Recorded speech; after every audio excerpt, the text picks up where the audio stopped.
It will just be more of the same. Did you lose your coffee? It's bloody windy. Oh my God. God damn it. Hello, I'm Willy Chavarria, and I'd like to welcome you to my studio in Brooklyn, New York City.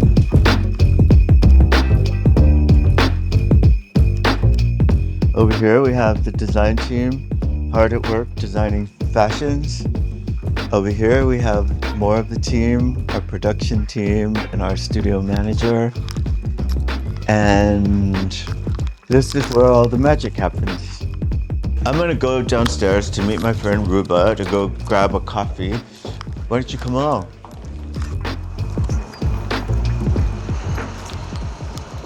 Ruba! What up?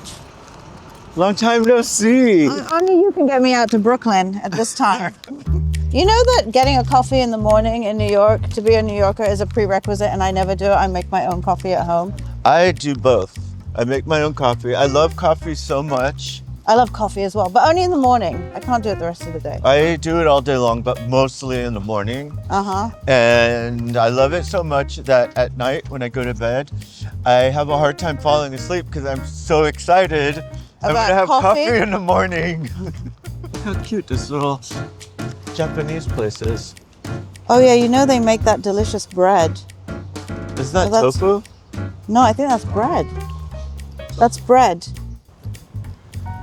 Oh, this is really nice. Isn't this beautiful? Yeah. So we're supposed to be talking about New York, but let's talk about Paris first. Yeah. Why did you take your show to Paris? Okay. I'm happy you're asking this question. It was actually a big move for me because I am a New Yorker. Yep. I love New York. New York is me. My brand is New York. So much of the inspiration from the city has fueled who I am and what the brand is all about. But I really feel like, in a good way, I had nailed New York. And I just read last night that if you are achieving your goals in the way that you really want to, that means that your goals aren't set high enough and you need to upgrade them. That's fair. And that's why I'm happy you asked that question, because I just read that last night in a book and I was like, you know, that is why I took it to Paris, because I felt like I knew that if I did another show in New York, I was going to hit the mark. Right. Where going to Paris was higher risk. It's scarier. And if I succeed in Paris, great. If I fail in Paris, great. Because failure is part of success. Yeah, it's a learning. You're an artist, yes, and you're a designer, yes, and you make things that we like to wear, yes, but you're also an activist. I see you more as an activist than anything else. I think you start with activism. That's your first, and then I was curious to see how Paris would react to your very specific message, and it seemed to really resonate. The fact that your message resonates and that it's a global message, I think is really important, because you're very clear with your point of view, your faith, your political points of view. You're very direct and you're very clear, and it was very emotional, by the way. And I'm glad that the emotion that it kind of transcended New York. So I can't wait to see what you're going to do next. What are you going to do next? Thank you.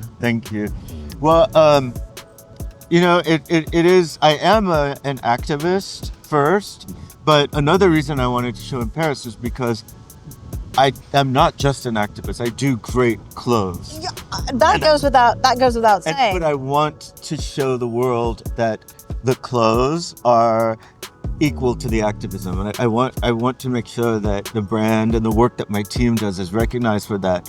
And as we go into the next show and the next collection that we're working on right now, it's an evolution of everything that we've done before, but we're getting more and more astute with our craftsmanship. Right. Things that I couldn't afford to do before, I can now afford to do. So it allows us to work with excellent pattern makers and a fantastic atelier. And ultimately, my mission is really to have some incredible impact on the world that makes us see ourselves in a more kind, loving way. Right. That's the ultimate goal. And I want to do that through art and fashion. And that messaging applies to everyone. There's a lot of shit in our industry. There's a lot of shit. It's mostly shit, and I actually when I first started in fashion, I really thought that I could exist separate from all the shit. But then I realized to some degree I have to be connected to the shit in order to grow my brand. So what I want to do is change the industry. I think you have. I think you've given people the courage to speak up. Every few years, something comes along and changes the paradigm, and I think you've changed the paradigm. I really do. I think you've done it on your own terms, and you've done it over a long period of time. I mean, you've been doing this for a long time. Oh, yeah. And I find it really interesting, people who just discovered you. I'm like, yo, bro.